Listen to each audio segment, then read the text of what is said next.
Bonjour à tous, moi c'est Jeanne Talamy, je suis ergothérapeute et formatrice chez Estia Formation. J'ai le plaisir d'animer 2 sessions de formation, perspective en libéral sur la collaboration pour les ergothérapeutes et s'installer en libéral pour les pluripros afin d'aider les professionnels de la santé et du bien-être à s'installer en libéral et à entreprendre. Je voulais vous remercier pour toutes vos questions. On en a sélectionné 10. La première, c'est quelle est la différence entre l'association et la collaboration? Pour faire simple, l'association, ou du moins le partage d'exercices, c'est 2 professionnels de santé ou plus qui souhaitent se regrouper pour partager les locaux, leur matériel, leurs moyens financiers afin de faire éventuellement des économies et de travailler en équipe. Ça s'arrête là. Chacun reste propriétaire de ce qu'il a acquis avec son entreprise, mais on partage les moyens. Pour la collaboration, c'est un responsable de cabinet, ou gérant de cabinet, qui a soit trop de demandes, soit manque de spécialité, soit éventuellement qu'il souhaite travailler en équipe, qui sous-traite une partie de ses demandes à un autre professionnel de santé, qui, lui, en échange de cette location de patientèle, va reverser une redevance. Cette redevance, elle inclut la patientèle d'office. Par contre, ce qui n'est pas forcément défini dans tous les contrats, et ça dépend de ce que le gérant choisit, c'est la location, la mise à disposition du local, la mise à disposition des bilans et des activités. Ça, c'est propre à chaque cabinet. La seule contrainte qui est donnée pour une redevance, c'est qu'il faut qu'il y ait une sous-location de la patientèle du cabinet principal. Voilà. Deuxième question. Quelles sont les responsabilités de l'associé et du collaborateur et inversement? Alors, l'associé, il a pour responsabilité de fournir suffisamment de patients à son collaborateur parce que dans le contrat de collaboration, il doit être défini soit un nombre de patients, soit un temps de prestation. Voilà. Ça, c'est propre à chaque cabinet. Il y a des cabinets qui vont se dire un temps plein, par exemple, c'est 25 patients. Il y a d'autres cabinets où ça va être un temps plein, c'est 35, etc. Donc ça, c'est défini dans le contrat de collaboration, en amont, au début du contrat. Donc ça, c'est les rôles de l'associé, c'est de fournir suffisamment de patientèle à son collaborateur. Et le collaborateur s'engage à prendre au minimum ce nombre de patients et de respecter l'image du cabinet, c'est-à-dire que s'il y a une mise en place de trames, de visuels, etc., il doit utiliser les visuels du cabinet principal. Voilà les engagements de l'un envers l'autre. Et il n'y a pas, déontologiquement en ergothérapie, il n'y a pas de concurrence. Donc voilà, l'idée c'est de tout simplement faire comme ça. La troisième question, quels sont les avantages réciproques de la collaboration? Donc je vais vous donner 3 raisons pour la collaboration, du côté collaborateur et du côté associé. Pour l'associé, ça va être répondre à un besoin de terrain, travailler en équipe et avoir une participation à ses charges fixes. Donc pour l'associé, il n'y en a que 3, j'en cite que 3, mais il y en a plus.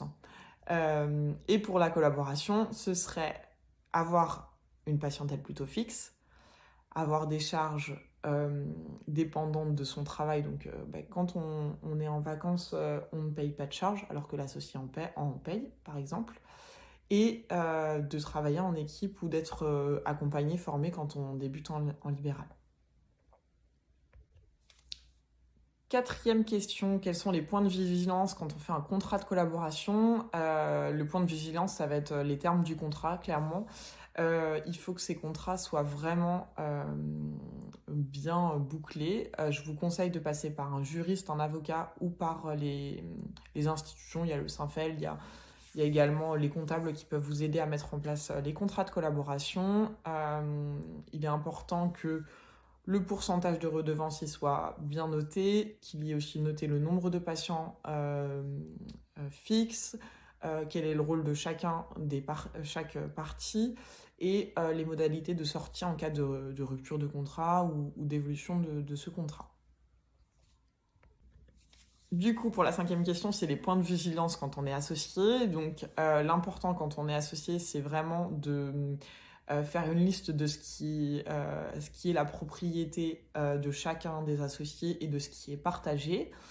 Bien noter, bien choisir la forme juridique de ce contrat. Ça peut être la création d'une société civile de moyens, SCM, ça peut être la création d'une société d'exercice libéral, comme ça peut être un contrat de frais partagés. Chacun de ces contrats a ses avantages et ses inconvénients et ne va pas vous protéger de la même façon, de manière à ce que quand il y a un problème ou quand vous souhaitez revendre votre cabinet ou céder votre cabinet, les procédures ne vont pas être les mêmes et il y aura plus ou moins sujet à discussion. Donc c'est ça qui va déterminer les points de vigilance à mon sens et que les rôles soient bien définis pour chacun des parties. Encore une fois, je vous conseille de passer par des instances juridiques, comptables, avocats, juristes, ou de passer par effectivement le SINFEL ou les centres d'agrément comme l'ANGAC, etc. Sixième question, est-ce qu'un collaborateur peut développer sa patientèle personnelle? Oui, c'est possible. Il faut que, par contre, que ce soit clairement défini et déterminé dans le contrat. Souvent, ce qui se fait, c'est qu'on détermine soit un pourcentage de patientèle qui peut être personnel, soit on détermine un nombre de patients à ne pas dépasser. Et quand il y a une patientèle personnelle, il faut en informer du gérant du cabinet des noms que constitue cette patientèle personnelle afin que quand il y a rupture du contrat, changement, etc., ce soit bien notifié que ces patients-là appartiennent entre guillemets aux collaborateurs et qu'on ne peut pas réclamer de redevance sur ces prestations. À savoir que les patients sont libres de choisir leur profession, leur professionnel de santé, ont libre choix du praticien. Donc, quand il y a une séparation de collaborateurs à associés, le collaborateur n'a pas le droit d'inciter ses patients à le suivre quand il continue son exercice, par exemple, plus loin. Il n'a pas le droit d'inciter les patients du cabinet principal à le suivre par la suite. Voilà. Septième question, quel est le pourcentage de redevances? Très bonne question. Alors, en moyenne, les redevances, elles oscillent entre 20 à 30%, voire un peu plus. J'ai vu jusqu'à 35%. Cela dépend du contrat, de ce qui est déterminé, parfois du secteur et de ce qu'il y a de mis à disposition, si c'est que la patientèle, si c'est patientèle, formation plus locale, plus d'autres avantages peut-être. Donc ça dépend de ces éléments-là. À mon sens, si vous souhaitez que votre collaboration perdure, c'est important de la faire évoluer parce que peut-être que vos collaborateurs n'ont pas besoin du même accompagnement du début de collaboration à la fin de collaboration. Donc voilà, en moyenne, c'est entre 20 et 30%, évolutif dans le temps, bien sûr. Certains ne fonctionnent pas sur des pourcentages, mais sur un prix fixe qui peut être calculé soit sur base du loyer, soit sur base de plein de paramètres. Donc voilà, ça peut être aussi soit sous forme de pourcentage, soit de frais fixes. Comment faire évoluer sa collaboration? Et ben ça c'est aussi une chouette question. Souvent les collaborateurs, on estime qu'il y a un turnover de tous les 2-3 ans au niveau des cabinets, 4 ans parfois, mais qu'il y a souvent un turnover. Et que c'est un des avantages de la collaboration, c'est que les associés se retrouvent à changer tout le temps de collaborateur et que c'est pas fixe pour leurs patients. Les évolutions possibles, c'est tout simplement faire évoluer la redevance, qu'elle soit fixe ou en pourcentage, c'est la faire évoluer en fonction de ce qui est mis à disposition, etc. Pourquoi pas proposer une association par la suite ou encore de passer sur un partage de frais, ou bien d'aider la personne qui souhaite peut-être quitter le cabinet pour monter le sien à se lancer et dans ces cas-là faire un rachat de patientèle ou céder une partie de sa patientèle, cela dépend de ce qu'on souhaite. Mais la collaboration peut évoluer et les responsabilités qui sont dans l'exercice peuvent évoluer aussi. Peut-être que ce qui peut évoluer, c'est une diminution du pourcentage de la collaboration, mais que du coup la personne est responsable de la prise de ses rendez-vous. Ou, voilà, il y a pas mal de choses qui peuvent être discutées. Mais en tout cas, ça peut évoluer et à mon sens, c'est une des clés pour qu'il y ait moins de turnover dans les cabinets.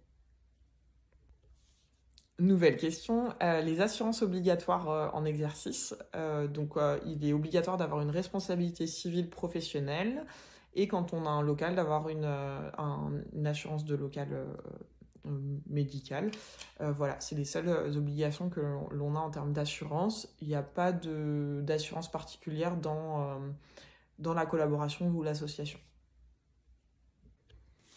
Dernière question, comment collaborer avec d'autres professions de santé ou même les écoles, etc. Je vous invite à déjà communiquer sur l'arrivée d'un collaborateur, la création de votre cabinet, les changements en termes de formation, etc. De partager les infographies, les outils de dépistage ou d'adressage de vos patients pour qu'on identifie plus votre rôle. Je vous déconseille d'écrire ou d'aller chercher les limites de telle ou telle profession. À mon sens, c'est vous en tant que professionnel d'être OK avec oui, je peux faire, oui, c'est mon rôle et oui, c'est pas mon rôle. Déjà, on s'occupe de soi avant d'aller s'occuper des limites des autres. Vous n'avez pas, de toute façon, la main mise dessus, donc ça sert à rien de vouloir le changer si vous pouvez pas le faire. N'hésitez pas à vraiment communiquer, c'est la base de la collaboration. Parfois, vous n'aurez pas de réponse. Oui, c'est de l'énergie, j'en ai tout à fait conscience, mais je vous assure que quand le réseau est établi, que vous trouvez des professionnels qui sont dans cette même dynamique de collaborer, de s'échanger les informations, etc., et ben, le patient est complètement gagnant. Et puis même vous, en tant que professionnel, vous êtes valorisé, valorisant aussi parce que vous appuyez sur d'autres professionnels et que vous montrez que en travail d'équipe, vous allez certainement plus loin et que parfois vous gagnez même du temps. Donc n'hésitez pas à communiquer et même si certaines portes sont fermées, ça ne veut pas dire que tout est perdu. Au contraire, vous avez fait l'effort d'informer et on ne pourra pas vous le reprocher. Voilà.